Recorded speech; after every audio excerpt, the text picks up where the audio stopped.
नमस्कार, मैं डॉक्टर रवि गलकाटे, राष्ट्रीय जल विज्ञान केंद्र, क्षेत्रीय केंद्र भोपाल, जो कि वाल्मी में स्थित है। हमारा जो आज का विषय है हाइड्रोलॉजिकल इन्वेस्टिगेशंस। हाइड्रोलॉजिकल इन्वेस्टिगेशन मतलब जल विज्ञानीय जांच या पड़ताल हम कैसे करें, जल संसाधन विकास में कैसे हम लोग उसको उपयोग कर सकते हैं, इसके ऊपर हमारा विषय रहेगा। तो आइए हम देखते हैं आगे। पाठ्यक्रम की रूपरेखा। मॉड्यूल 1, जल विज्ञान संबंधी जांच। इस मॉड्यूल में हम समझेंगे कि हाइड्रोलॉजी क्या है, हाइड्रोलॉजिकल इन्वेस्टिगेशन क्यों आवश्यक है और इसके उद्देश्य एवं महत्व क्या हैं। मॉड्यूल 2, सतही जल की जांच की विधियां। इस मॉड्यूल में हम जानेंगे कि वर्षा मापन, हाइड्रोमेट्रिक सर्वे, रिमोट सेंसिंग, जल गुणवत्ता परीक्षण और टोपोग्राफिक सर्वे कैसे किए जाते हैं। मॉड्यूल 3, भूजल की जांच की विधियां। इस मॉड्यूल में हम सीखेंगे कि भूभौतिकीय तकनीकें, बोरहोल ड्रिलिंग, एक्वीफर टेस्टिंग, भूजल स्तर निगरानी, ट्रेसर स्टडीज और गुणवत्ता परीक्षण कैसे किए जाते हैं। मॉड्यूल 4, उन्नत तकनीकें और उपकरण। इस मॉड्यूल में हम देखेंगे कि real time data acquisition system, स्वचालित उपकरण, टेलीमेट्री नेटवर्क और आधुनिक तकनीकी साधनों का प्रयोग कैसे किया जाता है। मॉड्यूल 5, अनुसंधान और समस्या समाधान में उपयोगिता। इस मॉड्यूल में हम समझेंगे कि हाइड्रोलॉजिकल इन्वेस्टिगेशन जल बजटिंग, बाढ़ और सूखा प्रबंधन, प्रदूषण निगरानी, सिंचाई और नीति निर्माण में कैसे सहायक होता है।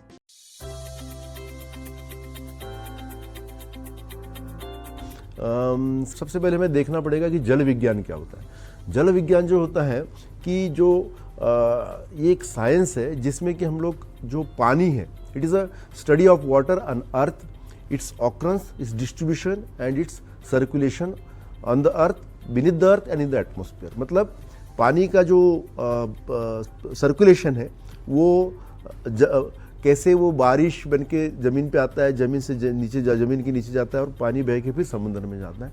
इन सब चीज़ों का एक अध्ययन जो हम लोग करते हैं, ये हम हाइड्रोलॉजी के माध्यम से करते हैं। उसको जल विज्ञान भी कहते हैं। लेकिन जांच पड़ताल ये मात्र जांच पड़ताल नहीं है, एक साइंटिफिक प्रोसेस होता है जिससे कि हम लोग किसी भी चीज़ का डेटा कलेक्ट करते हैं, किसी भी चीज़ का इंफॉर्मेशन हम लोग उसके बारे में प्राप्त करते हैं और उस डेटा को, उस इंफॉर्मेशन को हम फिर एनालाइज करते हैं और उसके बाद एनालाइज करने के बाद उसको हम उस डेटा को या उस इंफॉर्मेशन को हम लोग जो है किसी खास समस्या को जो है हल करने में उसका उपयोग करते हैं। मतलब किसी चीज़ का कंक्लूजन पे पहुंचना और उसके बाद उसका सोल्यूशन निकालना। तो हाइड्रोलॉजी हमें पता है, investigation. So hydrological investigation is the कि जो जल विज्ञानीय पहलू है उसके बारे में डेटा कलेक्ट करना, उसकी इंफॉर्मेशन डिराइव करना और उस इंफॉर्मेशन को, उस डेटा को जो हमारे इसमें जल विज्ञानीय समस्या आती है उसमें कैसे हम जल विज्ञानीय पहलू के एसेस कर सकते हैं, मतलब उसको पता कर सकते हैं कि इनकी क्या स्थिति है, उनका हम लोग प्रॉपरली प्लानिंग कर सकते हैं और उसके हिसाब से जो भी हमारे जल संसाधन है उसको हम किस तरह से प्लान करें, किस तरह से उनका सस्टेनेबल उसका हम उपयोग कर सकते हैं। ये हाइड्रोलॉजिकल इन्वेस्टिगेशन के माध्यम से हम लोग कर सकते हैं। और हाइड्रोलॉजिकल इन्वेस्टिगेशन में कई सारे जो होते हैं साइंटिफिक एंड इंजीनियरिंग तकनीकें इस्तेमाल होती है और उसमें इंस्ट्रूमेंटेशन भी होता है। मतलब कई सारे विधाएं, कई सारे चीज़ें, इक्विपमेंट्स हम लोग इस्तेमाल करते हैं हाइड्रोलॉजिकल इन्वेस्टिगेशन में। तो आज हम देखेंगे यहाँ पे कि हम हाइड्रोलॉजिकल इन्वेस्टिगेशन क्या होता है, इसका उपयोग क्या है और इसकी महत्व क्या है, और साथ ही साथ जो है इसमें कौन सी इक्विपमेंट्स हम लोग इस्तेमाल करते हैं जो कि हम आंकड़े या जानकारी उस हाइड्रोलॉजिकल इन्वेस्टिगेशन से प्राप्त कर सकते हैं। उन चीज़ों के बारे में जानकारी एकत्रित करना, उसके ऊपर इंफॉर्मेशन निकालना और फिर उसका उपयोग करना फॉर असेसमेंट। असेसमेंट मतलब हमारी कितने रिसोर्सेस है, फिर उसके बेस पे हमें प्लानिंग करना है कि हम क्या योजना बना सकते हैं उसके ऊपर। देन हम कैसे इन वाटर रिसोर्सेज को डेवलप कर सकते हैं, मतलब रिजर्वायर बनाना, इसको हम डेवलपमेंट कहते हैं। पानी स्टोर करना फॉर द बेनिफिशियल यूजेस, कैसे डेवलपमेंट कर सकते हैं, कैसे उसको हम बचा सकते हैं, कंजर्व कर सकते हैं और इस तरह से सस्टेनेबल डेवलपमेंट हम किस तरह से पा सकते हैं। और इससे हम क्या कर सकते हैं, इससे जो हमारे सामने जो कई समस्या है, जैसे कि हम सूखे की समस्या आती है, ड्रॉट आता है, फ्लड आता है या और कई वाटर शॉर्टेजेस आते हैं, तो इस तरह के जो रिस्क है इस रिस्क को जो है हम लोग कैसे कम कर सकते हैं और हम लोगों को कैसे पानी उनकी आवश्यकता अनुसार दे सकते हैं, इस चीज़ का जानकारी के लिए हमें हाइड्रोलॉजिकल इन्वेस्टिगेशन मतलब जल विज्ञानी जाँचें बहुत आवश्यक है, जिससे कि हम डेटा एकत्रित कर सकें, हम लोग इन्फॉर्मेशन एकत्रित कर सकें। जैसे कि ये जो है फ्लड में बहुत ज़्यादा, जैसे फ्लड आते हैं तो फ्लड के समय हमको जानकारी चाहिए होती है कितना पानी आ रहा है, कितना बारिश हो रही है और कितना रन ऑफ आ रहा है, ये जानकारी है। या फिर ऐसी स्थिति आती है कि बिल्कुल पानी कम हो जाता है, जैसे ड्रॉट, सूखा जैसी स्थिति बनती है, तो उस समय सूखा आया है तो कितनी पानी की कमी रह गई और हम किस स्टेज पे हैं सूखे के, किस तरह से ड्रॉट पे हैं। तो ये सब तभी हम लोगों के लिए पॉसिबल है जब हम इसके आंकड़े हमारे पास उपलब्ध हो, जो कि हमको जल विज्ञानीय अन्वेषण, जल विज्ञानीय जांचें करके हमें हाइड्रोलॉजिकल इन्वेस्टिगेशन से प्राप्त होती है। देन हम देखेंगे हमारे देश में दो तरह के होते हैं, surface water and ground water.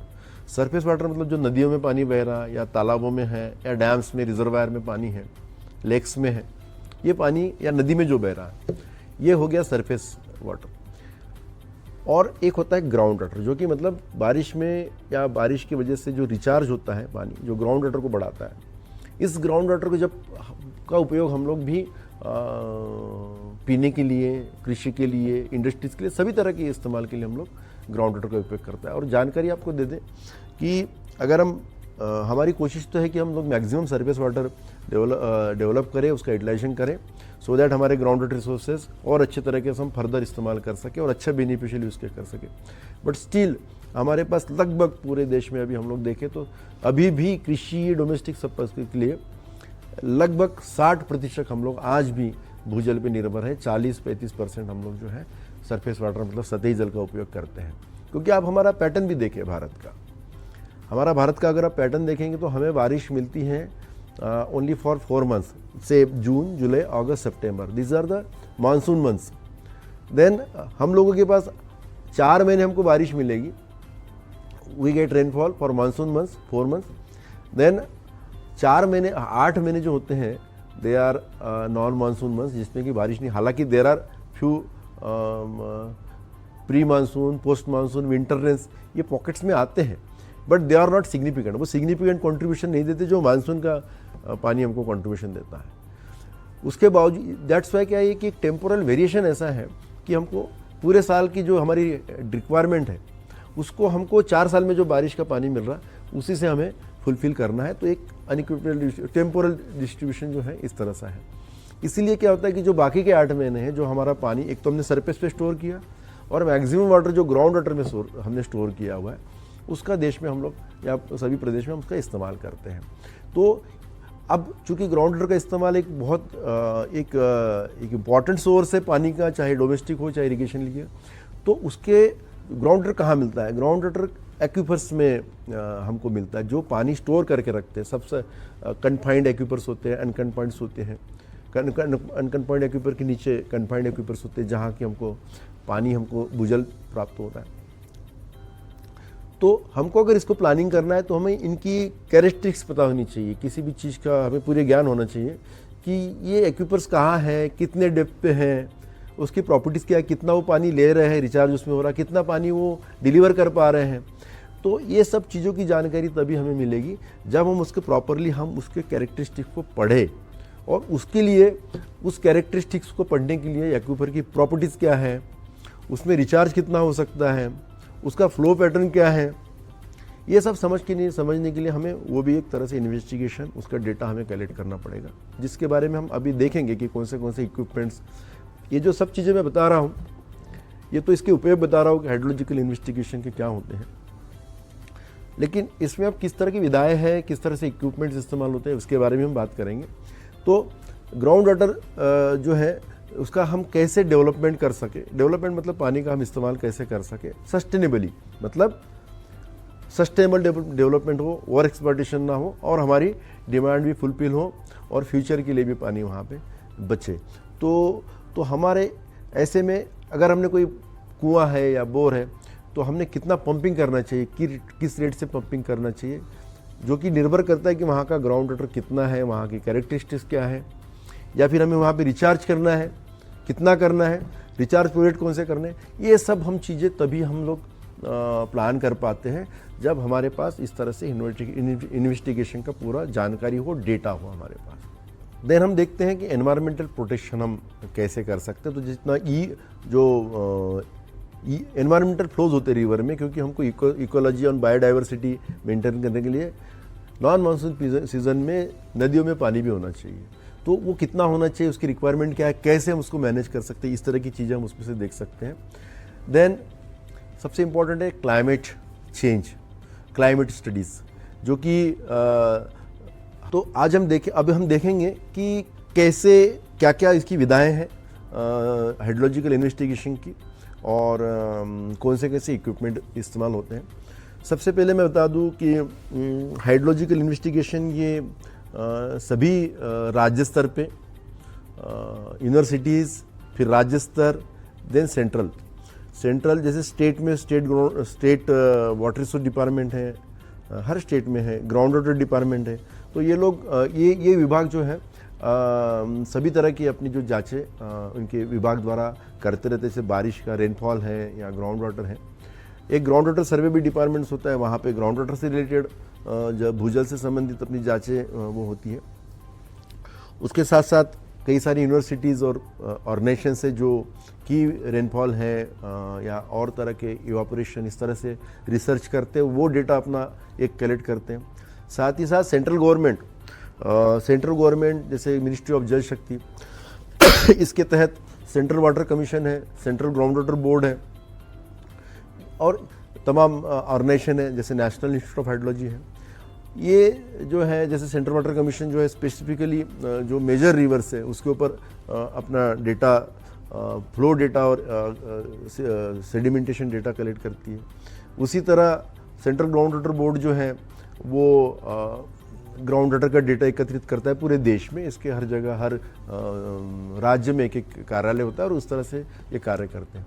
तो कई विभाग, सरकारी विभाग जो हैं इस तरह से इन्वेस्टिगेशन सतत तौर पे करते रहते हैं, क्योंकि हम लोग देखते हैं जैसे सूखा है, फ्लड है, जैसे मैंने बताया, इन सब चीज़ों का प्रेडिक्शन करना, इसको मैनेज करना बगैर डेटा के नहीं हो सकता है, या अच्छा लॉन्ग टर्म और क्वालिटी डेटा चाहिए। तो हाइड्रोलॉजिकल इन्वेस्टिगेशन जो है ये कंटिन्यूस प्रोसेस है, जो कि राज्य सरकारें, केंद्र सरकारें और यूनिवर्सिटीज़ और इतर अन्य हमारे जैसी जो रिसर्च ऑर्गेनाइजेशन है ये अपने अपने तौर पे अपने अपने हिसाब से करते रहते हैं। तो आज हम देखेंगे कि दो मुख्यतः इन्वेस्टिगेशंस होते हैं, एक तो surface water investigation and ground water investigation.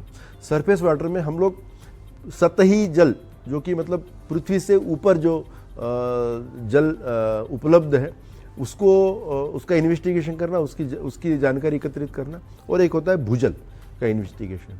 तो अगर हम सतही जल पे देखें तो सबसे पहले तो हम बारिश, रेनफॉल को नापते हैं, उसके कई सारे इक्विपमेंट्स हैं। देन हम जो नदियों में जो पानी बह रहा है उसको हम नापते हैं, कितना पानी जा रहा है, कौन से नदी में से कितना पानी बह रहा है, किस समय कितना पानी है, ताकि हम उसका उपयोग कर सकें। देन उसके साथ साथ एक रिमोट सेंसिंग और GIS टेक्निक्स भी हैं, उसके बारे में बात करूंगा मैं। देन हम वाटर क्वालिटी भी करते हैं। वाटर क्वालिटी में बताना भूल गया, स्टेट में भी एक जो इनका स्टेट पोल्यूशन कंट्रोल बोर्ड होता है वो air and water quality measure करता है। साथ ही central pollution control board CPC भी वो सेंट्रल गवर्नमेंट का संस्थान है, वो इस तरह से भी वाटर क्वालिटी या जल गुणवत्ता की जांचें नियमित तौर पे करते रहता है।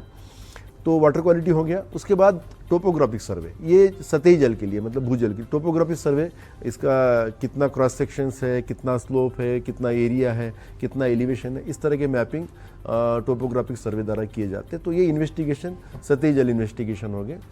और ग्राउंड वाटर अगर हम देखेंगे तो जियोफिजिकल मेथड्स होती है जिससे हम सर्वेस करते हैं कि भूजल ज़मीन के अंदर कितना दूर है, कौन सा जियोलॉजिकल फॉर्मेशन हो सकता है, वहाँ उस जियोलॉजिकल अगर फॉर्मेशन तो किस तरह का पानी वहाँ उपलब्ध हो सकता है, इस तरह का एक आकलन उससे किया जाता है। देन बोरोड ड्रिगिंग, एक्यूपर की टेस्ट करते हैं हम लोग। उसके बाद साथ ही साथ जैसे मैंने बताया स्टेट गवर्नमेंट हो, सेंट्रल गवर्नमेंट हो, ये ग्राउंड वाटर मॉनिटरिंग करते हैं। और कुछ ट्रेसर टेक्निक्स इसमें, आइसोटोपिक टेक्निक इसमें इस्तेमाल होती है जिसके बारे में भी, और ग्राउंड वाटर सर्वे भी, क्वालिटी ग्राउंड वाटर की क्वालिटी भी मैपिंग की जाती है। तो अब मुख्य तौर पर ये सरफेस और ग्राउंड वाटर का मैपिंग इस तरह से की जाती है। तो हम देखेंगे अभी एक एक करके हम इन चीज़ों को देखेंगे। हमने पहले देख लिया था कि इसके हम क्यों करते हैं हाइड्रोलॉजिकल इन्वेस्टिगेशन। हमने देखा कि इसका उपयोग क्या होता है जल विज्ञान या रिसर्च में, या इसके जल का जो है उपभोग कैसे हम उसको सस्टेनेबल डेवलपमेंट कैसे करें, तो उसमें इस हाइड्रोलॉजिकल इन्वेस्टिगेशन का क्या उपयोग होता है वो हमने देखा। इस मॉड्यूल में हमने जाना कि हाइड्रोलॉजी जल के अध्ययन की विज्ञान है। हाइड्रोलॉजिकल इन्वेस्टिगेशन जल उपलब्धता, प्रवाह और गुणवत्ता को समझने के लिए आवश्यक है, जिससे जल संसाधनों का सतत विकास सुनिश्चित हो सके। चलिए अब बढ़ते हैं अगले मॉड्यूल की ओर।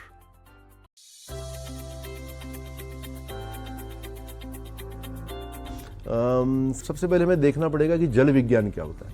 जल विज्ञान जो होता है कि ये एक साइंस है जिसमें कि हम लोग जो पानी है, it is a study of water on earth, it's occurrence, it's distribution and it's circulation on the earth, beneath the earth and in the atmosphere. मतलब पानी का जो सर्कुलेशन है वो कैसे वो बारिश बन के ज़मीन पे आता है, ज़मीन से ज़मीन के नीचे जाता है और पानी बह के फिर समुद्र में जाता है।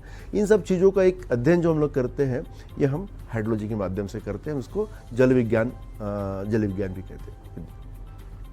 लेकिन जांच पड़ताल ये मात्र जांच पड़ताल नहीं है, एक साइंटिफिक प्रोसेस होता है जिससे कि हम लोग किसी भी चीज़ का डेटा कलेक्ट करते हैं, किसी भी चीज़ का इंफॉर्मेशन हम लोग उसके बारे में प्राप्त करते हैं और उस डेटा को, उस इंफॉर्मेशन को हम फिर एनालाइज करते हैं और उसके बाद एनालाइज करने के बाद उसको हम उस डेटा को या उस इंफॉर्मेशन को हम लोग जो है किसी खास समस्या को जो है हल करने में उसका उपयोग करते हैं। मतलब किसी चीज़ का कंक्लूजन पे पहुंचना और उसके बाद उसका सोल्यूशन निकालना।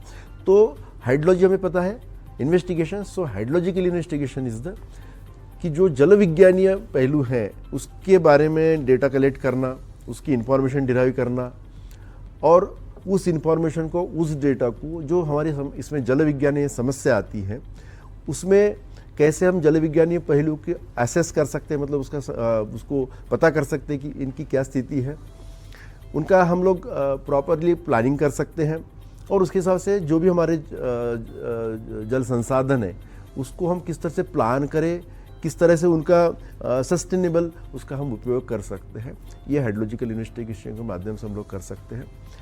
और हाइड्रोलॉजिकल इन्वेस्टिगेशन में कई सारे जो होते हैं साइंटिफिक एंड इंजीनियरिंग तकनीकें इस्तेमाल होती है और उसमें इंस्ट्रूमेंटेशन भी होता है। मतलब कई सारे विधाएं, कई सारे चीज़ें, इक्विपमेंट्स हम लोग इस्तेमाल करते हैं हाइड्रोलॉजिकल इन्वेस्टिगेशन में।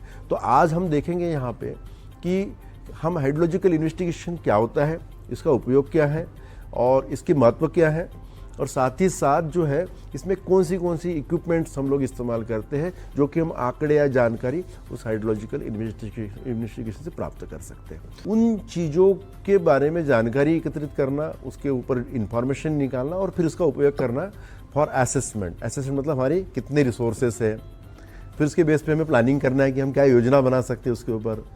देन हम कैसे इन वाटर रिसोर्सेज को डेवलप कर सकते हैं, मतलब रिजर्वायर बनाना, इसको हम डेवलपमेंट कहते हैं।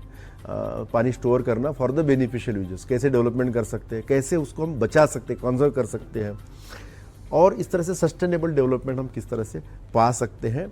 और इससे हम क्या कर सकते हैं, इससे जो हमारे सामने जो कई समस्या है, जैसे कि हम सूखे की समस्या आती है, ड्रॉट आता है, फ्लड आता है, या और कई वाटर शॉर्टेजेस आते हैं, तो इस तरह के जो रिस्क है, इस रिस्क को जो है हम लोग कैसे कम कर सकते हैं और हम लोगों को कैसे पानी उनकी आवश्यकता अनुसार दे सकते हैं। इस चीज़ का जानकारी के लिए हमें हाइड्रोलॉजिकल इन्वेस्टिगेशन, मतलब जल विज्ञानी जांचें बहुत आवश्यक है, जिससे कि हम डेटा एकत्रित कर सकें, हम लोग इन्फॉर्मेशन एकत्रित कर सकें। जैसे कि ये जो है फ्लड में बहुत ज़्यादा, जैसे फ्लड आते हैं तो फ्लड के समय हमको जानकारी चाहिए होती है, कितना पानी आ रहा है, कितना बारिश हो रही है और कितना रन ऑफ आ रहा है, ये जानकारी है। या फिर ऐसी स्थिति आती है कि बिल्कुल पानी कम हो जाता है, जैसे ड्रॉट, सूखा जैसी स्थिति बनती है, तो उस समय सूखा आया है तो कितनी पानी की कमी रह गई और हम किस स्टेज पे हैं सूखे के, किस तरह से ड्रॉट पे हैं। तो ये सब तभी हम लोगों के लिए पॉसिबल है जब हम इसके आंकड़े हमारे पास उपलब्ध हो, जो कि हमको जल विज्ञानीय अन्वेषण, जल विज्ञानीय जांचें करके हमें हाइड्रोलॉजिकल इन्वेस्टिगेशन से प्राप्त होती है। देन हम देखेंगे हमारे देश में दो तरह के होते हैं, surface water and ground water. Surface water मतलब जो नदियों में पानी बह रहा है या तालाबों में है या डैम्स में, रिजर्वायर में पानी है, लेक्स में है, ये पानी या नदी में जो बह रहा है, ये हो गया सरफेस वाटर। और एक होता है ग्राउंड वाटर, जो कि मतलब बारिश में या बारिश की वजह से जो रिचार्ज होता है पानी, जो ग्राउंड वाटर को बढ़ाता है। इस ग्राउंड वाटर को जब का उपयोग हम लोग भी पीने के लिए, कृषि के लिए, इंडस्ट्रीज के लिए, सभी तरह के इस्तेमाल के लिए हम लोग ग्राउंड वाटर का उपयोग करता है। और जानकारी आपको दे दें कि अगर हम हमारी कोशिश तो है कि हम लोग मैक्सिमम सरफेस वाटर डेवलप करें, उसका यूटिलाइजेशन करें, सो दैट हमारे ग्राउंड वाटर रिसोर्सेज और अच्छे तरीके से हम फर्दर इस्तेमाल कर सकें और अच्छा बेनिफिशियल यूज़ कर सकें। बट स्टिल हमारे पास लगभग पूरे देश में अभी हम लोग देखें तो अभी भी कृषि डोमेस्टिक पर्पस के लिए लगभग 60% हम लोग आज भी भूजल पे निर्भर है। 40-35% हम लोग जो है सरफेस वाटर मतलब सतही जल का उपयोग करते हैं। क्योंकि आप हमारा पैटर्न भी देखें भारत का, हमारा भारत का अगर आप पैटर्न देखेंगे तो हमें बारिश मिलती है ओनली फॉर 4 मंथ्स, से June, July, August, September, this are the monsoon months. Then हम लोगों के पास 4 महीने हमको बारिश मिलेगी, we get rainfall for monsoon months 4 months. Then 8 महीने जो होते हैं they are non monsoon months, जिसमें कि बारिश नहीं। हालांकि there are few pre monsoon, post monsoon, winter rains, ये पॉकेट्स में आते हैं, but they are not significant. वो सिग्निफिकेंट कंट्रीब्यूशन नहीं देते जो मानसून का पानी हमको कंट्रीब्यूशन देता है। उसके बावजूद दैट्स वाई क्या है कि एक टेम्पोरल वेरिएशन ऐसा है कि हमको पूरे साल की जो हमारी रिक्वायरमेंट है उसको हमको 4 साल में जो बारिश का पानी मिल रहा है उसी से हमें फुलफिल करना है। तो एक अनइक्विटेबल टेम्पोरल डिस्ट्रीब्यूशन जो है इस तरह से है। इसीलिए क्या होता है कि जो बाकी के 8 महीने हैं जो हमारा पानी एक तो हमने सरफेस पे स्टोर किया और मैक्सिमम वाटर जो ग्राउंड वाटर में हमने स्टोर किया हुआ है उसका देश में हम लोग या सभी प्रदेश में हम उसका इस्तेमाल करते हैं। तो अब चूंकि ग्राउंड वाटर का इस्तेमाल एक बहुत एक इम्पॉर्टेंट सोर्स है पानी का, चाहे डोमेस्टिक हो चाहे इरिगेशन लिए, तो उसके ग्राउंड वाटर कहाँ मिलता है? ग्राउंड वाटर एक्यूफर्स में हमको मिलता है, जो पानी स्टोर करके रखते हैं। सबसे कन्फाइंड एक्यूफर्स होते हैं, अनकन्फाइंड होते हैं। अनकन्फाइंड एक्यूफर के नीचे कन्फाइंड एक्यूफर्स होते हैं जहाँ की हमको पानी हमको भूजल प्राप्त होता है। तो हमको अगर इसको प्लानिंग करना है तो हमें इनकी कैरेक्टरिस्टिक्स पता होनी चाहिए, किसी भी चीज़ का हमें पूरे ज्ञान होना चाहिए कि ये एक्यूपर्स कहाँ है, कितने डेप्थ पे हैं, उसकी प्रॉपर्टीज़ क्या है, कितना वो पानी ले रहे हैं, रिचार्ज उसमें हो रहा है, कितना पानी वो डिलीवर कर पा रहे हैं। तो ये सब चीज़ों की जानकारी तभी हमें मिलेगी जब हम उसके प्रॉपरली हम उसके कैरेक्टरिस्टिक्स को पढ़ें। और उसके लिए उस कैरेक्टरिस्टिक्स को पढ़ने के लिए एक्यूपर की प्रॉपर्टीज़ क्या है, उसमें रिचार्ज कितना हो सकता है, उसका फ्लो पैटर्न क्या है, ये सब समझने के लिए हमें वो भी एक तरह से इन्वेस्टिगेशन, उसका डेटा हमें कलेक्ट करना पड़ेगा, जिसके बारे में हम अभी देखेंगे कि कौन से इक्विपमेंट्स, ये जो सब चीज़ें मैं बता रहा हूँ ये तो इसके उपयोग बता रहा हूँ कि हाइड्रोलॉजिकल इन्वेस्टिगेशन के क्या होते हैं। लेकिन इसमें अब किस तरह की विधाएँ हैं, किस तरह से इक्विपमेंट्स इस्तेमाल होते हैं, उसके बारे में हम बात करेंगे। तो ग्राउंड वाटर जो है उसका हम कैसे डेवलपमेंट कर सके, डेवलपमेंट मतलब पानी का हम इस्तेमाल कैसे कर सके सस्टेनेबली, मतलब सस्टेनेबल डेवलपमेंट हो, ओवर एक्सप्लॉयटेशन ना हो और हमारी डिमांड भी फुलफिल हो और फ्यूचर के लिए भी पानी वहाँ पे बचे। तो हमारे ऐसे में अगर हमने कोई कुआं है या बोर है तो हमने कितना पंपिंग करना चाहिए, किस रेट से पंपिंग करना चाहिए, जो कि निर्भर करता है कि वहाँ का ग्राउंड वाटर कितना है, वहाँ की कैरेक्टरिस्टिक्स क्या है, या फिर हमें वहाँ पे रिचार्ज करना है, कितना करना है, रिचार्ज पीरियड कौन से करने हैं। ये सब हम चीज़ें तभी हम लोग प्लान कर पाते हैं जब हमारे पास इस तरह से इन्वेस्टिगेशन का पूरा जानकारी हो, डेटा हो हमारे पास। देन हम देखते हैं कि एनवायरमेंटल प्रोटेक्शन हम कैसे कर सकते हैं। तो जितना एनवायरमेंटल फ्लोज होते हैं रिवर में, क्योंकि हमको इकोलॉजी और बायोडाइवर्सिटी मेंटेन करने के लिए नॉन मानसून सीजन में नदियों में पानी भी होना चाहिए। तो वो कितना होना चाहिए, उसकी रिक्वायरमेंट क्या है, कैसे हम उसको मैनेज कर सकते हैं, इस तरह की चीज़ें हम उसमें से देख सकते हैं। देन सबसे इम्पॉर्टेंट है क्लाइमेट चेंज, क्लाइमेट स्टडीज़, जो कि तो आज हम देखेंगे कि कैसे क्या क्या इसकी विधाएं हैं हाइड्रोलॉजिकल इन्वेस्टिगेशन की और कौन से कैसे इक्विपमेंट इस्तेमाल होते हैं। सबसे पहले मैं बता दूं कि हाइड्रोलॉजिकल इन्वेस्टिगेशन ये सभी राज्य स्तर पे, यूनिवर्सिटीज़, फिर राज्य स्तर, देन सेंट्रल जैसे स्टेट में स्टेट वाटर रिसोर्स डिपार्टमेंट है, हर स्टेट में है, ग्राउंड वाटर डिपार्टमेंट है। तो ये लोग ये विभाग जो है सभी तरह की अपनी जो जांचें उनके विभाग द्वारा करते रहते, जैसे बारिश का रेनफॉल है या ग्राउंड वाटर है। एक ग्राउंड वाटर सर्वे भी डिपार्टमेंट्स होता है, वहाँ पे ग्राउंड वाटर से रिलेटेड जब भूजल से संबंधित अपनी जांचें वो होती है। उसके साथ साथ कई सारी यूनिवर्सिटीज़ और ऑर्गेनाइजेशन से जो की रेनफॉल है या और तरह के इवापोरेशन इस तरह से रिसर्च करते हैं, वो डेटा अपना एक कलेक्ट करते हैं। साथ ही साथ सेंट्रल गवर्नमेंट जैसे मिनिस्ट्री ऑफ जल शक्ति इसके तहत सेंट्रल वाटर कमीशन है, सेंट्रल ग्राउंड वाटर बोर्ड है और तमाम ऑर्गेनाइजेशन है, जैसे नेशनल इंस्टीट्यूट ऑफ हाइड्रोलॉजी है। ये जो है जैसे सेंट्रल वाटर कमीशन जो है स्पेसिफिकली जो मेजर रिवर्स है उसके ऊपर अपना डेटा, फ्लो डेटा और सेडिमेंटेशन डेटा कलेक्ट करती है। उसी तरह सेंट्रल ग्राउंड वाटर बोर्ड जो है वो ग्राउंड वाटर का डेटा एकत्रित करता है पूरे देश में। इसके हर जगह हर राज्य में एक कार्यालय होता है और उस तरह से ये कार्य करते हैं।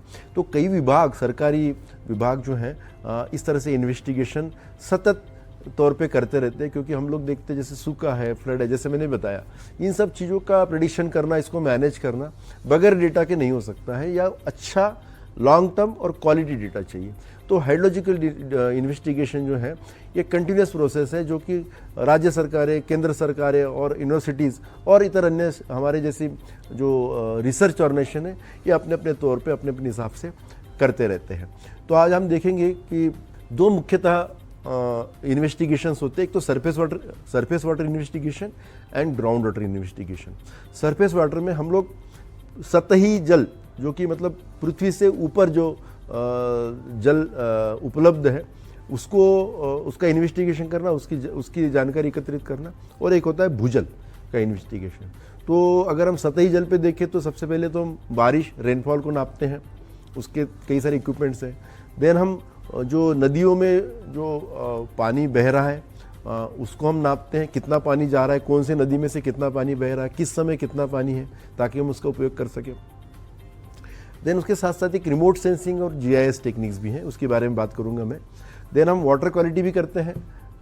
वाटर क्वालिटी में बताना भूल गया, स्टेट में भी एक जो इनका स्टेट पोल्यूशन कंट्रोल बोर्ड होता है वो air and water quality measure करता है। साथ ही central pollution control board CPCB वो सेंट्रल गवर्नमेंट का संस्थान है, वो इस तरह से भी वाटर क्वालिटी या जल गुणवत्ता की जांचें नियमित तौर पे करते रहता है। तो वाटर क्वालिटी हो गया। उसके बाद टोपोग्राफिक सर्वे, ये सतही जल के लिए मतलब भूजल की टोपोग्राफिक सर्वे, इसका कितना क्रॉस सेक्शंस है, कितना स्लोप है, कितना एरिया है, कितना एलिवेशन है, इस तरह के मैपिंग टोपोग्राफिक सर्वे द्वारा किए जाते हैं। तो ये इन्वेस्टिगेशन सतही जल इन्वेस्टिगेशन हो गए। और ग्राउंड वाटर अगर हम देखेंगे तो जियोफिजिकल मेथड्स होती है जिससे हम सर्वेस करते हैं कि भूजल ज़मीन के अंदर कितना दूर है, कौन सा जियोलॉजिकल फॉर्मेशन हो सकता है, वहाँ उस जियोलॉजिकल अगर फॉर्मेशन तो किस तरह का पानी वहाँ उपलब्ध हो सकता है, इस तरह का एक आकलन उससे किया जाता है। देन बोरोड ड्रिगिंग, एक्यूपर की टेस्ट करते हैं हम लोग। उसके बाद साथ ही साथ जैसे मैंने बताया स्टेट गवर्नमेंट हो, सेंट्रल गवर्नमेंट हो, ये ग्राउंड वाटर मॉनिटरिंग करते हैं। और कुछ ट्रेसर टेक्निक्स इसमें, आइसोटोपिक टेक्निक इसमें इस्तेमाल होती है, जिसके बारे में भी, और ग्राउंड वाटर सर्वे भी, क्वालिटी ग्राउंड वाटर की क्वालिटी भी मैपिंग की जाती है। तो अब मुख्य तौर पर ये सरफेस और ग्राउंड वाटर का मैपिंग इस तरह से की जाती है। तो हम देखेंगे अभी एक एक करके हम इन चीज़ों को देखेंगे। हमने पहले देख लिया था कि इसके हम क्यों करते हैं हाइड्रोलॉजिकल इन्वेस्टिगेशन। हमने देखा कि इसका उपयोग क्या होता है जल विज्ञान या रिसर्च में, या इसके जल का जो है उपभोग कैसे, हम उसको सस्टेनेबल डेवलपमेंट कैसे करें, तो उसमें इस हाइड्रोलॉजिकल इन्वेस्टिगेशन का क्या उपयोग होता है वो हमने देखा। इस मॉड्यूल में हमने जाना कि हाइड्रोलॉजी जल के अध्ययन की विज्ञान है। हाइड्रोलॉजिकल इन्वेस्टिगेशन जल उपलब्धता, प्रवाह और गुणवत्ता को समझने के लिए आवश्यक है, जिससे जल संसाधनों का सतत विकास सुनिश्चित हो सके। चलिए अब बढ़ते हैं अगले मॉड्यूल की ओर। कंट्रोल स्ट्रक्चर्स है, ये बनाने के लिए हमको टोपोग्राफिक सर्वे की आवश्यकता पड़ती है, जो कि इन्वेस्टिगेशन में बहुत इंपॉर्टेंट है। हमको रिवर क्रॉस सेक्शन पता करने होते हैं, हमको रिजर्वायर की कैपेसिटी कितनी है, कैचमेंट एरिया कितना है, ये सब चीज़ों की जानकारी हम सर्वे से पता करते हैं। इसके लिए टेबल सर्वे है, थियोडोलाइट सर्वे है, टोटल स्टेशंस, जिससे कि मतलब जीपीएस एनेबल्ड टोटल स्टेशन, जिससे कि हम दोनों तरफ को एक इंटीग्रेट करते हैं। डीजीपीएस सर्वे से जो होता है, जो हम cross section, geographical extent, boundary, ये सब चीज़ें, अगर कोई रिवर का क्रॉस सेक्शन कितना है प्रिसाइजली हम लोग उसका हम सर्वे करके उसको हम उपयोग कर सकते हैं अपने जल संसाधन के मैनेजमेंट में। देन ये जितनी जो विधाएं थी ये सब सरफेस वाटर की थी। हम ग्राउंड वाटर में देखेंगे कि हम जियोफिजिकल मेथड्स इस्तेमाल करते हैं। हमें पता होना चाहिए कि ग्राउंड वाटर की कैरेक्टरिस्टिक्स क्या है, उसके क्या कैरेक्टरिस्टिक्स है, नीचे क्या एक्यूपर्स में क्या जियोलॉजिकल फॉर्मेशन है, whether it is hard rock, if it is compact, it is fractured, या फिर वो, तो इस तरह की चीज़ों को जानने के लिए हमको जियोफिजिकल सर्वे हमको करने पड़ते हैं, जिसके लिए हम लोग जो है कई तरह के इक्विपमेंट इस्तेमाल करते हैं। एक तो पहले इलेक्ट्रिकल रेजिस्टिविटी मीटर, जिसमें कि इलेक्ट्रिक करंट पास करके कितना रेजिस्टेंस आ रहा है उसको देख के हम उसके रेजिस्टेंस को नाप के हम लोग पता कर सकते हैं कि कितने अंदर क्या जियोलॉजिकल फॉर्मेशन है, whether is massive type of basalt और फ्रैक्चर्ड जोन, और उसके बाद whether water is available there और नॉट, उसकी क्या कैरेक्टरिस्टिक्स है, कितने डेप्थ पे है, इस तरह की चीज़ें हम लोग प्लान कर सकते हैं। देन वहाँ पे आता है GPR, ground water penetrating radar. Seismic method भी है, जिससे कि हम लोग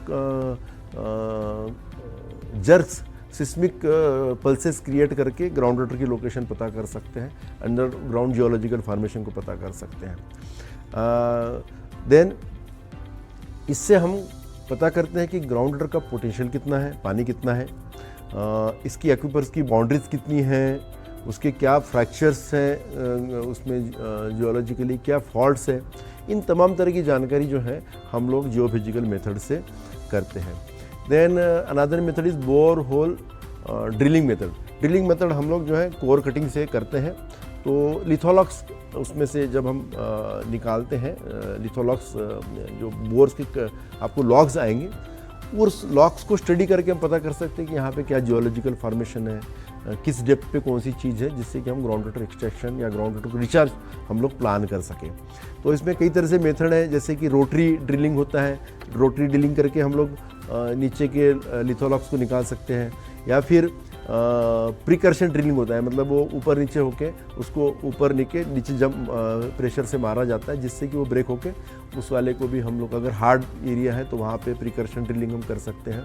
तो इस तरह से जियोफिजिकल ड्रिल लॉगिंग करके हम लोग लिथोलॉक्स की जानकारी अगर ले तो हमको उस एरिया के पूरे कैरेक्टरिस्टिक्स, क्या जियोलॉजिकल फॉर्मेशन है, वाटर उसमें अवेलेबिलिटी कैसी हो सकती है, कैरेक्टरिस्टिक्स क्या है, इसका हमें पता चलता है। और एक चूँकि मैंने जैसे पहले बताया कि 60% हम लोगों का ग्राउंड वाटर पे निर्भर करता है, तो इस तरह की चीज़ें जो है हमें जानकारी मिलती है, तो हम उस तरह से ग्राउंड वाटर को प्लान कर सकते हैं। हम रिचार्ज भी उस एरिया में प्लान कर सकते हैं, क्योंकि ग्राउंड वाटर को एक्सप्लॉइट करना साथ ही साथ उसको रिचार्ज करना, ये दोनों बहुत आवश्यक है। देन आता है हम एक्वीफर को टेस्ट करते हैं। एक्वीफर को टेस्ट करते कि मतलब हम कितने रेट से हमको पंपिंग करना चाहिए, और पंपिंग इतना करेंगे तो क्या वो डिप्लीट हो जाएगा या कंटिन्यूस हमको पानी मिलेगा, या फिर क्या वो एरिया रिचार्ज के लिए सही है जहाँ से हम रिचार्ज प्रोजेक्ट प्लान कर सकते हैं। तो हम एक्वीफर टेस्टिंग करते हैं। उसके लिए दो तरह की टेस्टिंग होती है। एक तो होती है पंपिंग टेस्ट, मतलब हम पानी एक कांस्टेंट रेट से निकालते हैं, और जब पानी निकालते एक ड्रॉ डाउन आता है, उसको रिकवर करने में कितना टाइम लगा, इसको जानकारी ध्यान में रखकर हम लोग पंपिंग टेस्ट के माध्यम से देखते हैं कि हमको किस तरह से पंपिंग करनी चाहिए। और दूसरा होता है स्लज टेस्ट। स्लज टेस्ट मतलब ये होती है कि हम पानी को डालते हैं कुएं में, और उसका क्या जो ऊपर कोम बन गया वो कैसे कैसे धीरे सब्सिड होता है, इसके बेस पे हम लोग पता करते हैं कि वो पानी कितना एक्वीफर में मतलब उसकी क्या कैरेक्टरिस्टिक्स है।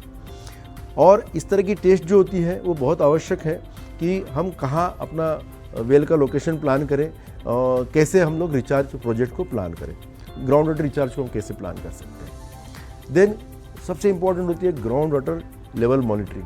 तो क्योंकि जैसे स्टेट होता है या सेंटर होते हैं, ये ऑब्जर्वेशन वेल उनके लगभग एक डिस्ट्रिक्ट में 1000 होते हैं।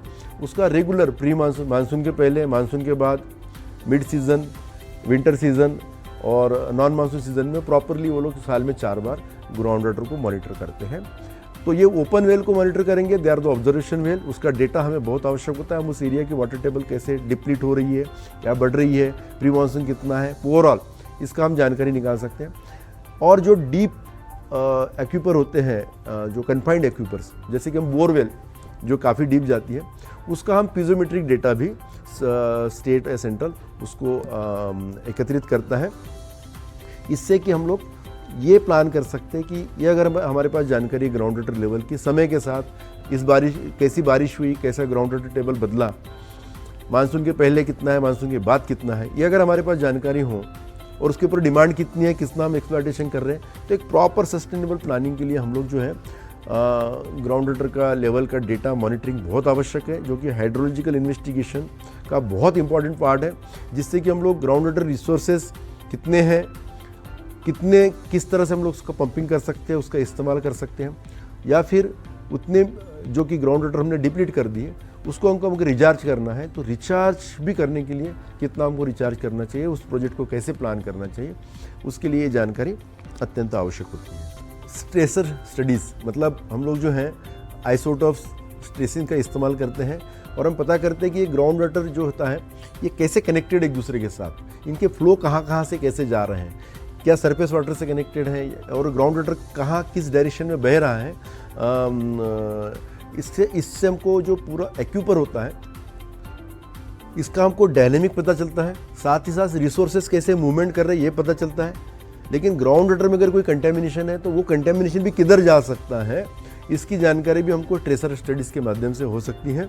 और इसके लिए हम लोग आइसोटॉप या फ्लोरेसेंट आइसोटॉप हम इसमें इस्तेमाल करते हैं, जिसको हमको कुएं में डालना पड़ता है और उसके ट्रेसेस को हम कई अलग जगह मॉनिटर करते हैं, ऑब्जर्व करते हैं, पता चलता है कि कैसे मूवमेंट ज़मीन के अंदर इनका मूवमेंट कैसे हो रहा है और कैसे फ्लो ज़मीन के अंदर हो रहे हैं, वो हम ग्राउंड वाटर इन्वेस्टिगेशन से हम लोग पता कर सकते हैं। इससे हमको कई बार एक तो ग्राउंड वाटर के फ्लो कर सकते हैं, साथ ही साथ कई बार इस आइसोटोपिक मेथड से सरफेस में, जैसे डैम्स में कई बार हमने देखे क्रैक्स आते हैं, हमको पता नहीं चलता पानी कहाँ से आ रहा है और कहाँ से निकल रहा है। तो ऐसे समय इस तरह से ट्रेसर मेथड को इस्तेमाल करके हम लोग सरफेस वाटर में भी उसका इस्तेमाल कर सकते हैं लीकेजेस को आइडेंटिफाई करने के लिए। साथ ही पोल्यूशन लेवल कैसे मूवमेंट कर रहा है उसको भी जानकारी के लिए हम लोग ट्रेसर मेथड का इस्तेमाल करते हैं।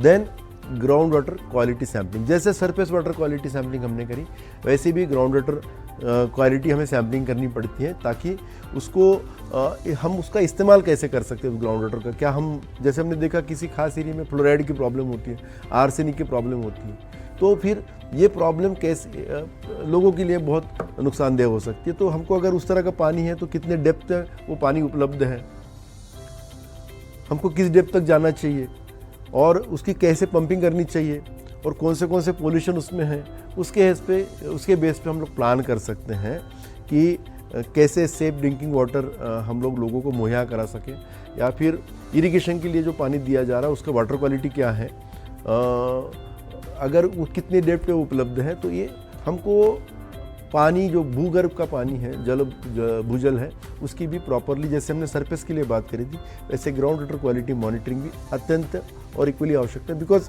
हमने बताया कि जैसे 60% पानी हम तो ग्राउंड वाटर से लेते हैं, उसकी क्वालिटी हमको जानना, चाहे फिजिकल हो, केमिकल हो और बायोलॉजिकल प्रॉपर्टीज़ हमको जानना आवश्यक। कई बार because of the sewage and rivers ground water quality pollute हो जाती है, जो कि जिससे मान के चलिए उसको कोई कंज्यूम करता है तो वो बहुत हजार्डस उसके हेल्थ रिस्क हो सकते हैं। इसलिए ग्राउंड वाटर क्वालिटी ये बहुत आवश्यक है और उसका प्रिसाइज डेटा हमारे पास होना चाहिए।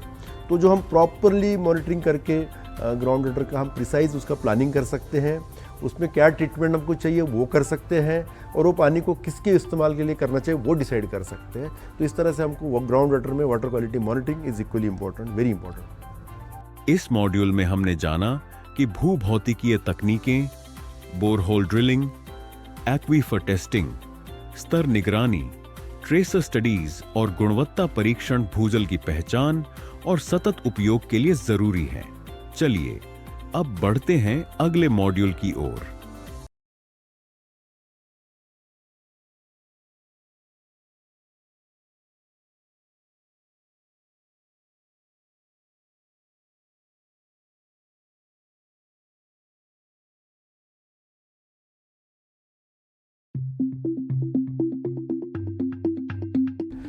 उसके बाद ग्राउंड वाटर रिसोर्सेज के क्षेत्र में कौन से हाइड्रोलॉजिकल इन्वेस्टिगेशंस होते हैं और वो क्यों उपयोगी होती है, उसका कहाँ प्लानिंग में और हमारे जल विज्ञान क्षेत्र में और जल संसाधन विकास में कहाँ उसका उपयोग होता है, ये अभी तक हमने देखा।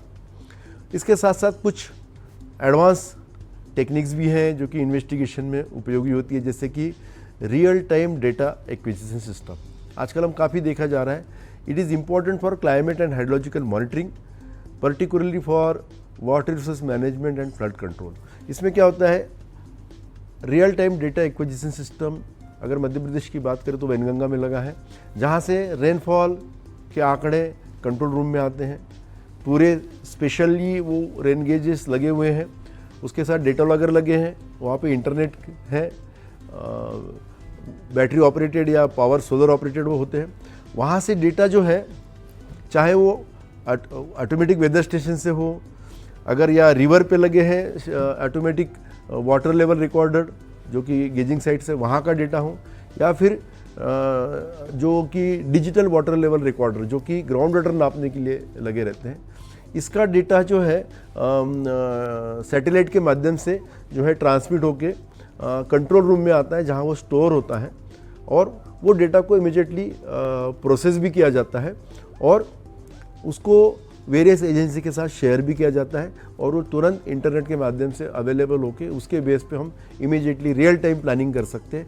फ्लड कंट्रोल में ये बहुत उपयोगी होता है। रिजर्वायर ऑपरेशन, जैसे हम नर्मदा की बात करें, यहाँ पे सीरीज ऑफ डैम्स है, ऊपर से लेकर तवा से लेकर बरगी से लेकर इंदिरा सागर और सरदार सरोवर सागर तक। तो ये जो सीरीज ऑफ डैम्स है, इसमें किस तरह से कितना फ्लड आ सकता है, कितना बारिश हो रही है कैचमेंट में, कब हमको गेट ओपन करने पड़ सकते हैं, कितना पीक फ्लड जा सकता है, तो ये रियल टाइम में डिसीजन लेने के लिए ये real time data acquisition system जो है ये बहुत उपयोगी होता है।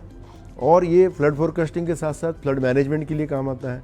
साथ ही लीन पीरियड में water management, climate studies, hydrological modelling में ये डेटा का इस्तेमाल हो सकता है। रियल टाइम हम मॉडलिंग कर सकते हैं, erosion studies, sediment studies, water quality modelling, और साथ ही में real time data acquisition system से हम लोग बिल्कुल क्विक डिसीजन ले सकते हैं, चाहे फ्लड कंट्रोल हो या चाहे लो फ्लो हो या चाहे हाई फ्लो हो। We can take the decision on the real time data obtained from the real time data RTDAS, that is real time data acquisition system। इस मॉड्यूल में हमने जाना कि RTDAS स्वचालित उपकरण, telemetry network, ADCP, DGPS, lighter और drone आधुनिक hydrological अध्ययन को अधिक सटीक और वास्तविक समय आधारित बनाते हैं। चलिए अब बढ़ते हैं अगले मॉड्यूल की ओर।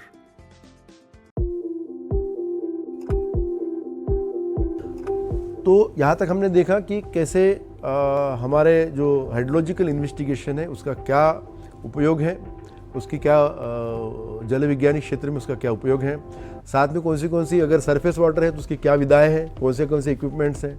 अगर हमको ग्राउंड वाटर डेटा इन्वेस्टिगेशन करना हो, हाइड्रोलॉजिकल इन्वेस्टिगेशन करना हो, तो कौन से इक्विपमेंट है, क्या उसका उपयोग है और कैसे हम उससे जो है कई तरह से हाइड्रोलॉजिकल एक्सट्रीम से हम लोग निजात पा सकते हैं, उसके साथ हम फेस कर सकते हैं, और कैसे प्लानिंग कर सकते हैं जिससे कि हम लोग जो कि जल विज्ञानी है, जो वाटर रिसोर्सेस है, उसका हम ऑप्टिमल यूटिलाइज कर सकें, सस्टेनेबल उसका डेवलपमेंट कर सकें, हम उसका ज़्यादा से ज़्यादा उपयोग ले सकें। तो इस तरह से हम लोग को देखा कि ये जो हाइड्रोलॉजिकल इन्वेस्टिगेशन है इसका बहुत ज़्यादा एक इसमें ये बेस है। एक्चुअली किसी भी प्लानिंग का ये बेस होता है डेटा, और हाइड्रोलॉजिकल इन्वेस्टिगेशन यही काम करता है, आपके लिए डेटा उपलब्ध कराता है जिससे कि बेस पे आप प्लान कर सके, बशर्ते आपके इक्विपमेंट अच्छे होने चाहिए, आपकी मेजरिंग क्वालिटी अच्छी होनी चाहिए और डेटा अच्छे क्वालिटी का हो, तो जिसके ऊपर किए गए प्लान और अच्छे तरीके से हो सकते हैं। और इसकी यूटिलिटी हम देखें तो हम देखेंगे वाटर बजटिंग में, ग्राउंड वाटर की प्लानिंग करने में, अगर हमको ग्राउंड वाटर रिचार्ज करना है उसका कितना एस्टिमेशन होगा, फ्लड, ड्रॉट, इसके असेसमेंट करने में, वाटर क्वालिटी मैनेजमेंट में, मॉनिटरिंग में हमारा हाइड्रोलॉजिकल इन्वेस्टिगेशंस यूटिलिटी है।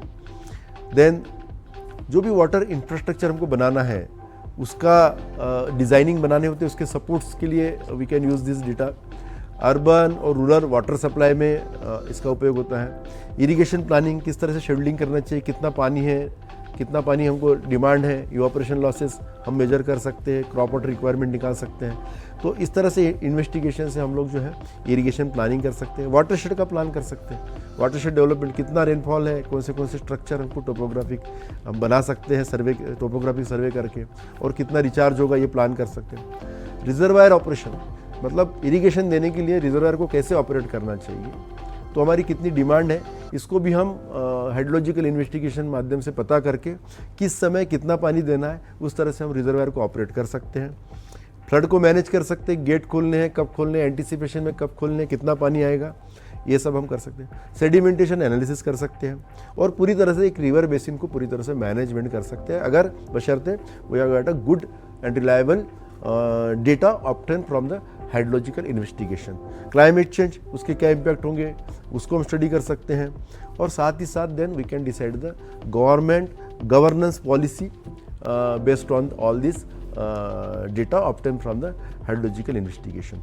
तो ये तमाम जो एरियाज़ है जिसमें इसकी यूटिलिटी और इसका उपयोग होता है।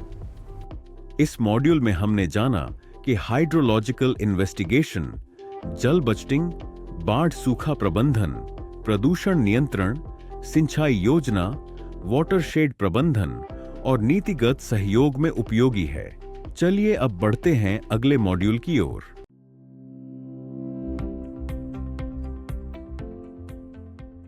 तो अभी हम देखेंगे कि जहाँ तक हमने जो प्रेजेंटेशन देखा, जिसमें हमने देखा कि हाइड्रोलॉजिकल इन्वेस्टिगेशन जो है, ये जो है इसको हम समराइज़ करें, हम देखें कि इससे से हमें क्या हम इससे कंक्लूज़न निकाल सकते हैं, क्या हमारे कंक्लूज़न होंगे। तो हमने देखा कि हाइड्रोलॉजिकल इन्वेस्टिगेशन ये बहुत ही एक सस्टेनेबल वाटर रिसोर्स डेवलपमेंट के लिए, या वाटर अलोकेशन, मतलब सबको वाटर, वेरियस सेक्टर को वाटर अलोकेट करने के लिए और उसका मैनेजमेंट करने के लिए अत्यंत आवश्यक है हाइड्रोलॉजिकल इन्वेस्टिगेशन। इसमें हमने देखा कि दो तरह के हाइड्रोलॉजिकल इन्वेस्टिगेशन मुख्यतः बहुत ही महत्वपूर्ण है, जैसे कि surface water and ground water, और रिमोट सेंसिंग, जिसका कि उपयोग मॉडलिंग में और ऑटोमेशंस में होता है। और इस तरह के जो हाइड्रोलॉजिकल इन्वेस्टिगेशंस होते हैं, ये डिज़ास्टर मैनेजमेंट, जैसे कि फ्लड हो या ड्रॉट हो, environmental protection and policy formulation में काफ़ी उपयोगी होते हैं। इस डेटा के बेस पे हम लोग पॉलिसी डिसीजन लेते हैं। और साथ ही साथ जैसे कि एडवांस टेक्निक हैं, जो कि जियोफिजिकल सर्वे हैं, isotopic methods, real time data acquisition, ADCP जैसे अकॉस्टिक डॉपलर करंट प्रोफाइलर, ये हैं DGPS, differential global positioning system, DGPS हम जिसको कहते हैं, लिडार सर्वे, ड्रोन्स। लिडार सर्वे होता है जिससे कि 3D हाइड्रोलॉजिकल मॉडलिंग में उसका उपयोग होता है। इससे क्या हम इन तरह की चीज़ों से, GPS एनेबल्ड चीज़ों से और टोपोग्राफिक सर्वे के माध्यम से हम लोग अपने सर्वे को बहुत प्रिसाइज करके प्रिसाइज जानकारी उपलब्ध करा सकते हैं, जिससे कि बहुत एक्यूरेट वाटर रिसोर्सेज प्लानिंग हो सके और हम साथ ही साथ रियल टाइम मॉनिटरिंग कर सकें। और इस तरह से इसके बेस पे बनी हुई जानकारी जो है वो गाइडलाइन के माध्यम से, जैसे कि इंफ्रास्ट्रक्चर डेवलपमेंट हो या एनवायरमेंटल फ्लो प्रोटेक्शन हो या क्लाइमेट अडॉप्शन स्ट्रेटजीज़ हो, इस तरह के जो भी हमको एक्टिविटीज़ या प्लान है, उसमें इस तरह की जानकारी जो है बहुत उपयोगी होती है। तो हमने देखा, साथ ही साथ ये जो हमारा राष्ट्रीय जल विज्ञान संस्थान है, नेशनल इंस्टीट्यूट ऑफ हाइड्रोलॉजी है, इसका हेडक्वार्टर रुड़की में है और रीजनल सेंटर से 7 इंडिया में, Bhopal is one of that. तो कई तरह से हम लोग इंस्ट्रूमेंट्स यहाँ पे जो कि हाइड्रोलॉजिकल इन्वेस्टिगेशंस यहाँ पे होती हैं, चाहे वो सरफेस वाटर हो, ग्राउंड वाटर हो, या आइसोटोपिक हो, न्यूक्लियर हो, हिमालयन रीजन में हो, तो इस तरह के तमाम फील्ड में जो है NIH जो है, national institute of hydrology, hydrological investigation करता है। मुझे लगता है कि जो प्रेजेंटेशन या जो जानकारी हमने हाइड्रोलॉजिकल इन्वेस्टिगेशन के ऊपर यहाँ आपके साथ साझा करी, ये जानकारी जो है आपको काफ़ी उपयोगी होगी और जिससे कि हम लोग, आपको इससे पता चला होगा कि कैसे जो हाइड्रोलॉजिकल इन्वेस्टिगेशन है, इसका कितना महत्व है हमारे जो जल संसाधन है उसको डेवलप करने में, उसको सस्टेनेबल उसका यूटिलाइजन करने में, ताकि हम लोग जितने भी डिमांड्स हैं हमारे जैसे उसको फुलफिल कर सके और इस पानी की उपलब्धता सदैव बना रख सके और उसको प्रॉपरली उसका प्लानिंग कर सके। इस प्रेजेंटेशन के माध्यम ने हमने इस प्रेजेंटेशन के बेस पे हमने एक प्रश्नोत्तरी भी तैयार की है। ये प्रश्नोत्तरी जो है आपके साथ शेयर की जाएगी। साथ में इसके सही उत्तर देने पे आपको जो है एक सर्टिफिकेट भी आपको प्राप्त होगा, जो कि वो सर्टिफिकेट आपको जो है भविष्य में उपयोगी हो सकता है।